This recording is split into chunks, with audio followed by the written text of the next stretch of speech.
Boa tarde, senhoras e senhores. É um prazer estar aqui hoje para falar um pouco sobre a questão do crime institucionalizado, que foi objeto de um livro que foi publicado esse ano pelo delegado Márcio Anselmo e eu. Então, a nossa palestra vai ter como objeto o flagelo do crime institucionalizado. Antes de mais nada, aproveitando o tempo ao máximo, otimizando o pouco tempo que tenho, tive que fazer uma apresentação bem mais compacta do que o normal. Gostaria de agradecer a doutora Tânia, a doutora Raquel e o doutor Gustavo pela oportunidade de estar hoje aqui com os senhores. Para mim é um prazer. Bem, essa palestra vai tratar do tema focal, a delinquência institucionalizada.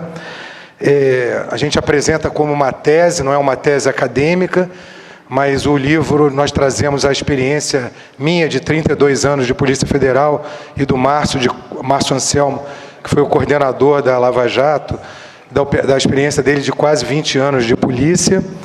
E o objetivo é chamar a nós, operadores do direito, policiais, membros do Ministério Público, do Judiciário, a reflexão sobre o que nós estamos, de fato, enfrentando hoje no Brasil. A que ponto chegou essa criminalidade política que se assenhorou do estamento público, governamental, tanto na esfera federal, estadual e municipal. Bem, aí está a capa do livro. E a gente começa sempre com uma metáfora dizendo que nós, policiais, magistrados, membros do Ministério Público, nós olhamos para esse crime institucionalizado como um naturalista passeia por uma floresta tropical atrás de espécies novas da fauna, enfim, e se depara com um animal totalmente diferente daqueles animais que ele costumava se deparar nas incursões. Ele é um animal que se multiplica, que se reproduz de forma diferente, que resiste à munição normalmente utilizada, convencional. Ele tem uma força sobrenatural muito superior em relação aos outros animais. Enfim, nós estamos, de fato, diante de uma morfologia criminosa totalmente diferente do crime organizado convencional. Não há organização tipo máfia, por mais rica, por mais espraiada, por mais desenvolvida que seja, que chegue aos pés de uma organização criminosa montada no seio de um governo estadual ou federal, com o alcance do poder formal, que é o crime institucionalizado. Então, vamos correr um pouco. Infelizmente, eu estou um pouco rouco, porque eu sou flamenguista e acompanhei o jogo do Flamengo esse fim de semana, gritei um pouco mais do que devia. Bem, então, o livro foi feito, na verdade, o livro não é um livro jurídico, está longe de ser, é um livro que foi elaborado por 2 delegados de Polícia Federal, mas para passar para a sociedade. É para o cara que abre a banca de jornal de manhã, é para o estudante de medicina, é para a dona de casa, não é só para o operador de direito. É um livro para a sociedade entender o que nós estamos enfrentando, até porque só a sociedade foi a sociedade que nos colocou nessa situação e só a sociedade pode nos tirar, até porque são os cabeças do crime institucionalizado, são colocados lá por intermédio de eleições que ocorrem de 2 em 2 anos no Brasil, de 4 em 4 anos também. Então, bem didaticamente, nós colocamos a criminalidade ordinária, aquela que nós conhecemos, é o roubo, é o furto que nos preocupa, que nos aflige no dia a dia, a criminalidade organizada, que ficou celebrizada no cinema pela trilogia de Mário Puzo, O Poderoso Chefão. Aqui no Brasil, nós temos o Jogo do Bicho, exemplo acadêmico, agora as facções criminosas, como exemplos clássicos acadêmicos do crime organizado. E a criminalidade institucionalizada, essa que será o objeto da nossa conversa de hoje, que é aquela que se assenhora, que sequestra grandes partes, grandes setores dos poderes, dos 3 poderes, e monta, coloca em funcionamento uma máquina de produzir riqueza financeira, né? Dinheiro, acúmulo de dinheiro, objetivando o poder que, por sua vez, objetiva o dinheiro. Então, um círculo vicioso. Eles buscam poder para conseguir o dinheiro e o dinheiro é acumulado para essa manutenção do poder. Então, a gente tenta definir o crime institucionalizado, que são crimes perpetrados por um grupo de elementos nucleares em relação ao poder público e ao establishment estatal, empresarial e social, em contraposição à figura do marginal. Então, nós vamos ver no próximo slide as grandes diferenças. Lança a mão, esse crime lança a mão de forma estruturante. Essa palavra é bem interessante porque define bem. Dos arcabouços governamentais, da oficialidade, sobre os quais detém comando. Isso implica na detenção de poder, capacidade de influência que perpassa os outros três poderes, os outros dois poderes. Tá? Enfim, é o crime de cima para baixo, de dentro para fora. Então, eu vou apresentar um slide que praticamente define, esse slide a gente poderia acabar por aqui, a nossa apresentação.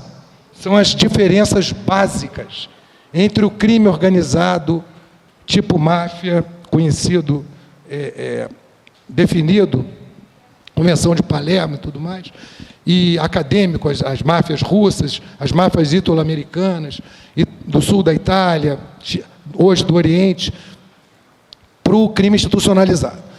O crime organizado, ele é titularizado por marginais. Por mais poderoso que seja o chefão, ele é um marginal, ele está à margem, a figura da margem, está à margem da lei, à margem do poder, à margem do sistema.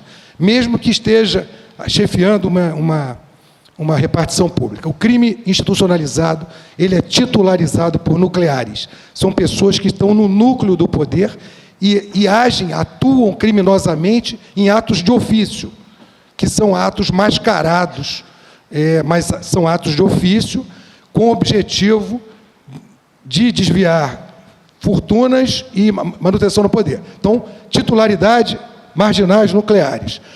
O crime organizado, ele é conquistado de forma tortuosa, sempre por violência. O sujeito passa 15, 20 anos até assumir uma posição na cabeça de uma máfia, ou uma posição numa grande organização de favela carioca, ou mesmo de São Paulo, ou de facção criminosa, tipo PCC. Enfim, muita ameaça, muito assassinato, muita violência, muita chantagem precisa ser cometida para se chegar ao topo de uma organização criminosa, tipo máfia. No crime institucionalizado, é conquistado por uma eleição. O sujeito concorre a uma eleição, pode ser para a prefeitura, para o governo do Estado, para a presidência da República. Então, tem a campanha, um shortcut, um atalho, está ele ali, com o chapéu de chefe de governo, de chefe do executivo, mas o mesmo chapéu servindo para comandar uma organização criminosa. Então, nós chamamos de criminalidade sufragada. O crime organizado, ele normalmente tem o viés étnico das organizações criminosas, familiares, clãs e tudo mais. O crime institucionalizado, ele é titularizado, ele é pilotado por partidos políticos, grupos políticos. E hoje, também esse viés hereditário, nós já estamos observando na sociedade brasileira que também está sendo levado a cabo pelas organizações de crime institucionalizado. Daí vemos governadores, enfim, presidentes e tal, que têm os familiares seguindo atrás. Se eles vierem a ser bons políticos, os filhos vão atrás. Se vierem a ser políticos desonestos, pilotando organizações criminosas, obviamente os filhos herdarão esse viés criminoso de suas carreiras. Temos o crime organizado sendo vitaminado pela omissão das autoridades. Ele nasce, ele floresce da omissão das autoridades. As autoridades pararam de olhar a questão dos morros no Rio. Hoje, nós temos uma situação fora de controle, que se iniciou há mais de 30 anos atrás. Mais de 40 anos atrás, talvez, quiçá 50. O crime institucionalizado é a ação positiva das autoridades. Ninguém precisa se omitir para ele acontecer. Na verdade, eles tomam medidas positivas, formais, para criar a organização institucionalizada, nomeando, escolhendo as pessoas certas para fraudar, enfim, nomeando as pessoas com perfil para a manutenção dessa estrutura. O crime organizado, ele tem atividade central ilegal. A atividade central são drogas, tráfico de armas, prostituição, tráfico de espécies ameaçadas da fauna e flora, jogo ilegal, enfim. O crime institucionalizado, ele tem atividade central ilegal. São grandes contratos de infraestrutura, grandes contratos de manutenção de hospitais, de serviços de lixo, de construção de estradas, de portos, eventos esportivos, mega eventos esportivos internacionais. Então, na verdade, são grandes contratos e, inclusive, hoje em dia, a venda de legislação e aluguéis de grandes prédios públicos. O crime organizado tem apoio de agentes infiltrados. O crime institucionalizado são agentes nomeados. Nós sabemos que o crime organizado pode infiltrar uma ou outra pessoa num porto, num aeroporto, na polícia, e, enfim, até alguém numa assembleia pode ser eleito tendo ligações com o crime organizado. Mas o crime institucionalizado, a pessoa é nomeada com o objetivo de fraudar e de levar uma grande soma de dinheiro para aquele grupo que suportou a sua nomeação. O crime organizado, ele tem o grande arrimo em armas pesadas. Ele se cerca de armas pesadas por conta da violência, da própria polícia, da violência que envolve a atividade criminosa que eles levam a cabo, e o crime institucionalizado tem como grande arrimo o diário oficial. O diário oficial é a arma pesada do crime institucionalizado. É a arma que massacra, passa por cima da vontade de todos. E o crime organizado tem... Um grupo entra no território do outro, avança aqui e acolá, e tem as vendetas. Nós vemos as vendetas. Isso acontece tanto no crime tupiniquim, das nossas organizações criminosas. Fulano matou cicrano do morro tal, foi lá, matou, o outro estava no baile funk, foi morto, foi sequestrado e tal. A gente observa isso também na literatura que foi produzida sobre máfia. E o crime institucionalizado tem as vendetas também. As vendetas são oficiais, são vendetas legislativas. Todas essas normas que estão sendo aprovadas, que foram aprovadas, que eles tentaram aprovar, são vendetas, são vinganças, são reações. Aliás, nós estamos vivendo hoje, talvez, um dos picos mais altos de reações à atuação do Ministério Público Federal, da Justiça, do Ministério Público como um todo, da Justiça, primeira instância, segunda instância, e da Polícia Judiciária. E o crime organizado se divide em quadrantes, esquinas, cidades, a máfia, o grupo mafioso de fulano, a família Gambino, vai explorar Atlantic City, a outra explora Reno, explora Nevada. Aqui no Jogo do Bicho, uma família explora o lado oeste do Rio de Janeiro, Bangu, Santa Cruz, o outro pega a Zona Sul. E o crime institucionalizado a repartição de ministérios, diretorias, cargos, as grandes empresas, sempre com grandes orçamentos. Da mesma maneira, partidos tais e tais pegam aqui e acolá. Quando eu falo, termino essa... Será que esse delegado não está exagerando? Tudo mais? Eu comecei essa palestra, essa apresentação, essa tese, entre aspas, nasceu já antes até da Lava Jato. Daí a minha ligação com o delegado Márcio foi uma grande coincidência. Eu teria sido a pessoa que, de alguma maneira, teorizei, e ele foi quem, na prática, mostrou com todas aquelas operações que ele comandou em Curitiba.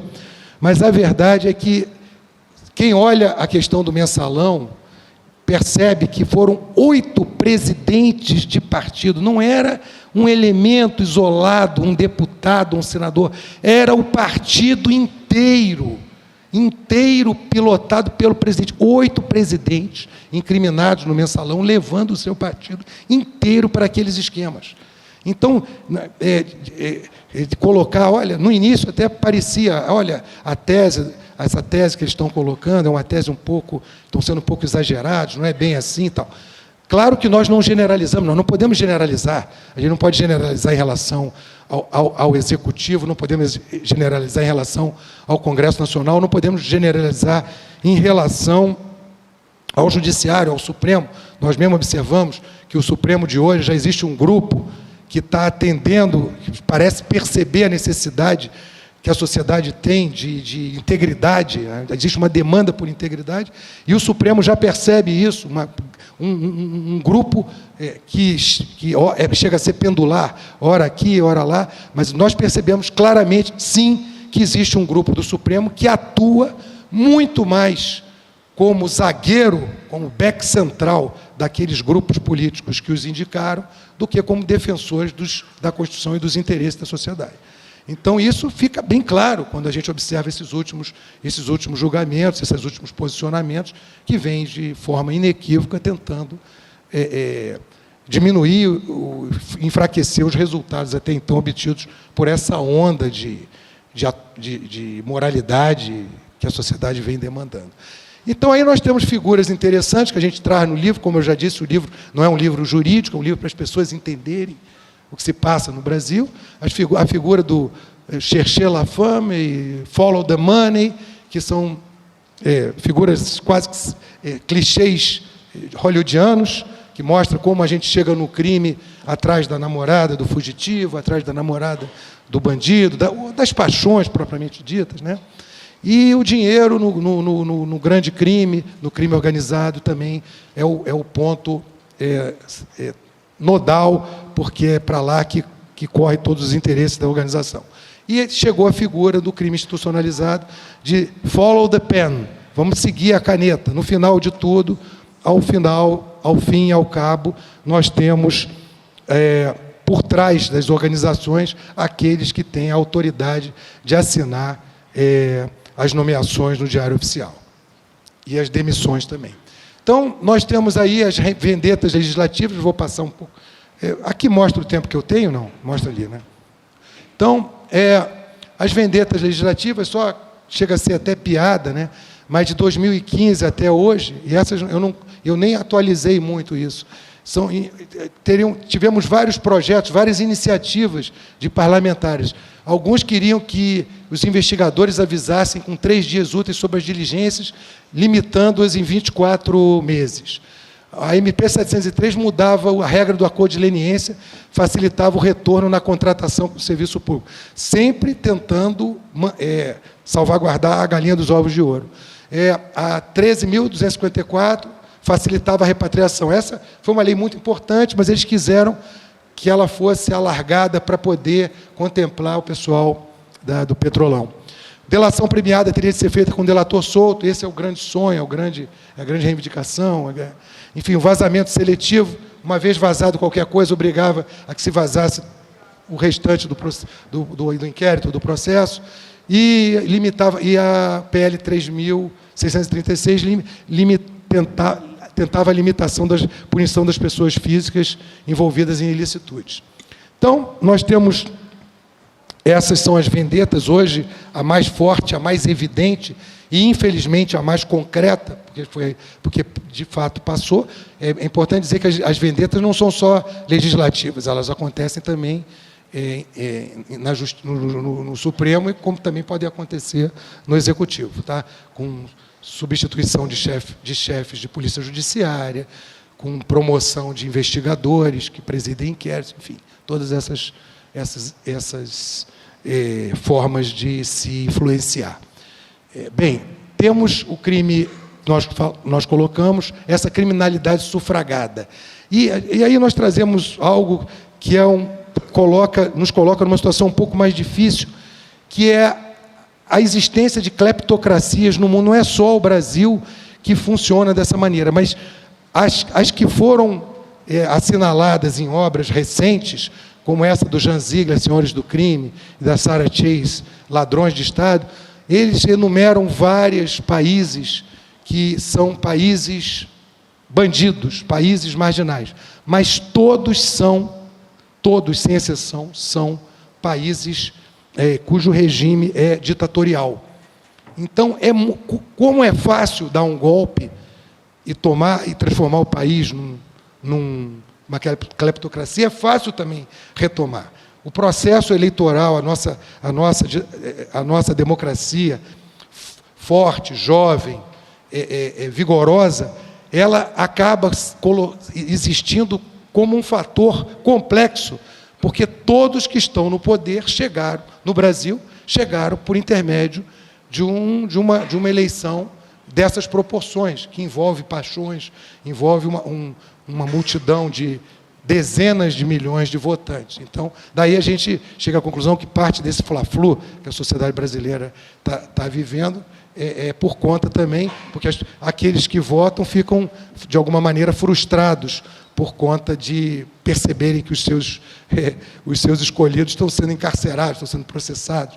E aí eles olham para a política, parte da sociedade brasileira olha para a política como nós olhamos para time de futebol, uma paixão cega. Eu vou com o meu time até o final, mas não vou votar em alguém agora, mas se o sujeito no meio do caminho fizer qualquer coisa, eu nunca mais voto, não dou nem mais bom dia para ele na rua. E aí, infelizmente, a sociedade brasileira entrou num fla-flu, olhando para a política, para a questão ideológica, como uma paixão clubística, sem fim. Bem, então aí nós trazemos essa questão da transversalidade, o executivo sempre funciona como a grande engrenagem, a engrenagem é ali que se apontam os executivos públicos que vão para as Petrobras, Eletrobras, Nuclebras da vida. O legislativo promove um processo legislativo viciado para criar leis para mitigar a situação dos que estão sendo atingidos e para encurralar as figuras dos investigadores, dos juízes, dos desembargadores que estão funcionando bem dentro do sistema. E o judiciário, os tribunais superiores, diga-se de passagem, seria o último paraquedas, funcionam como um colchão de conforto que nós chamamos de equipe de socorro. Dentro dessa figura funciona como equipe de socorro e os tribunais de conta, a gente não pode generalizar. Parte desses tribunais, grupos de pessoas, estão ali funcionando como equipe de socorro, assim como os tribunais de contas. Não podemos generalizar, tem muita gente de valor, mas funciona também como equipe de limpeza, a partir do momento que esses expedientes passam por ali e podem ser ali arredondados. Então, a gente mostra até que não é algo... Eu gosto desse slide, o crime institucionalizado não é algo de hoje, nós não podemos apontar para partido nenhum, podemos talvez apontar para um partido por tê-lo aperfeiçoado ao extremo, mas para tê-lo criado, eu acho que seria um equívoco muito grande, histórico muito grande, e aí a gente vê uma manchete do Jornal do Brasil, podia ser de hoje, envolvendo... Inclusive, essa manchete envolve alguns pais dos empresários que foram presos pela Lava Jato. Essa manchete cita pessoas que hoje, cujos filhos hoje estão sendo processados. E aí a gente traz a figura do Brasil encaixotado.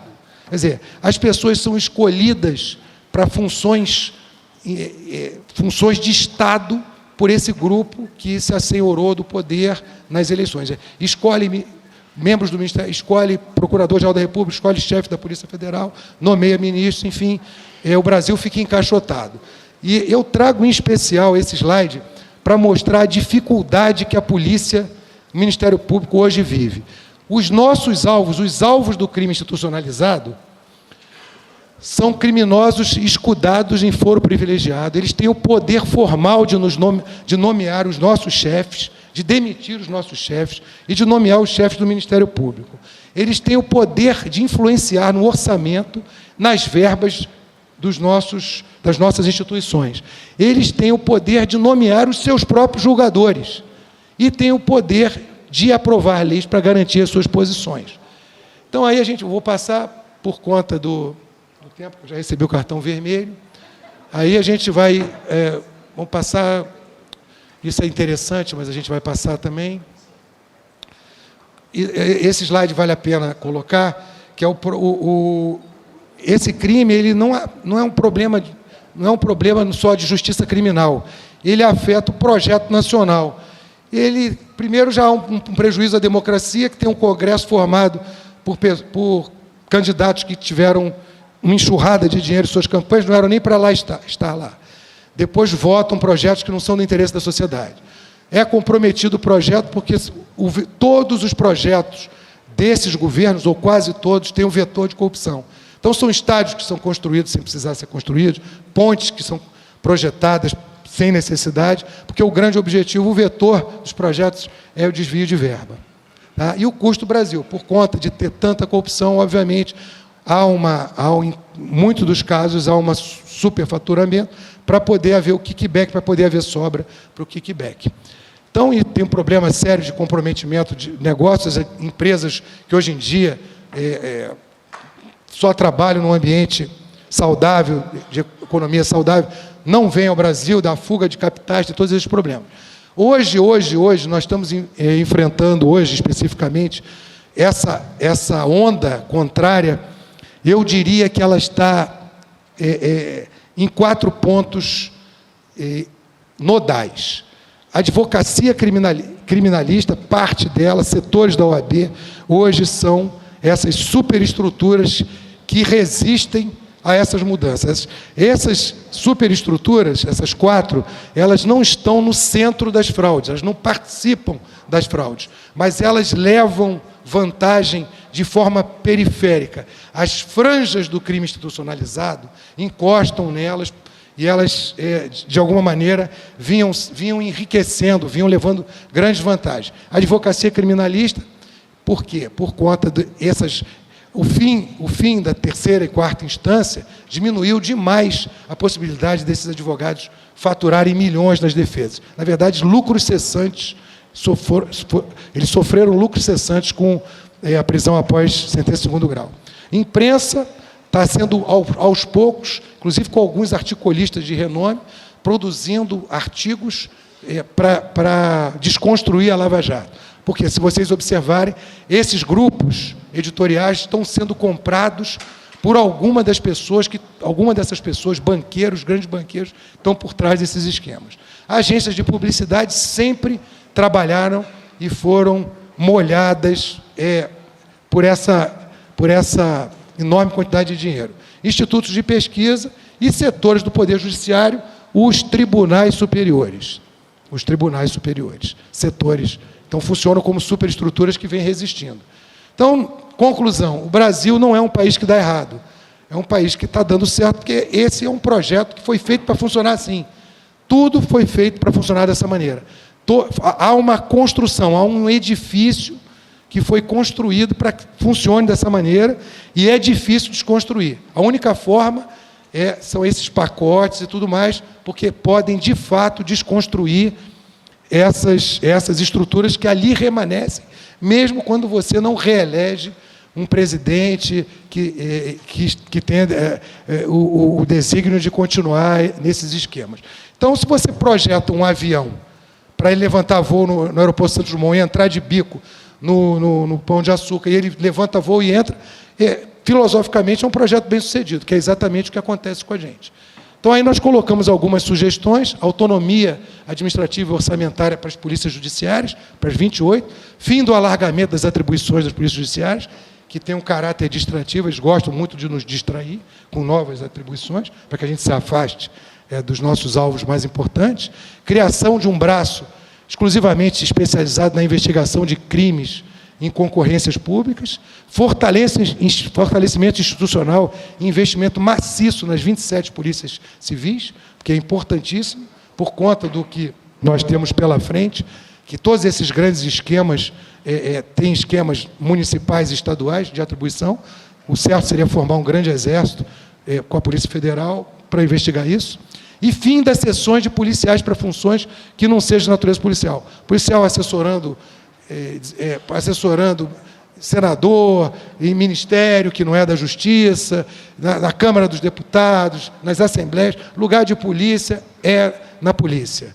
No máximo, numa organização internacional de cooperação, ou no Ministério da Justiça, ou em Secretaria de Segurança Pública. É uma forma que eles usam para nos cooptar, para nos enfraquecer e nos vulnerabilizar.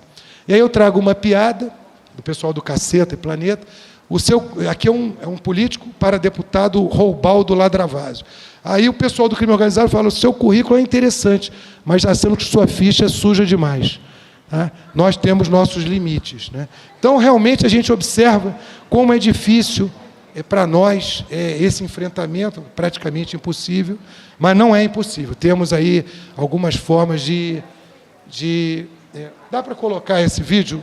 É um vídeo de 1 minuto, já que eu ultrapassei 5 minutos. O Brasil vive um momento de corrupção estrutural, sistêmica e institucionalizada. Na verdade, o Brasil vive uma epidemia em matéria de criminalidade, que pode ser dividida em 3 categorias. A criminalidade comum, que é a que assusta o cidadão comum, que é o assalto à mão armada, ou o estupro, ou o estelionato. A criminalidade organizada, representada pelas facções criminosas ligadas ao tráfico de drogas, ao contrabando de armas e às milícias. E a terceira é a criminalidade institucionalizada, como 2 delegados que atuaram na Lava Jato, Jorge Pontes e Márcio Anselmo, bem explicam num livro chamado Corrupção.gov, que é a corrupção que se pratica dentro das entranhas do Estado pelos agentes públicos que deveriam servir à sociedade. É no âmbito da criminalidade institucionalizada que se situa a corrupção estrutural e sistêmica que ocorreu no Brasil. E, portanto, penso que nós não podemos interpretar a Constituição e a legislação sem levar em conta a capacidade institucional dos órgãos da Justiça de adequadamente enfrentar este problema que dramaticamente ainda assola o Brasil. A corrupção é estrutural e sistêmica porque está em toda parte. Obrigado.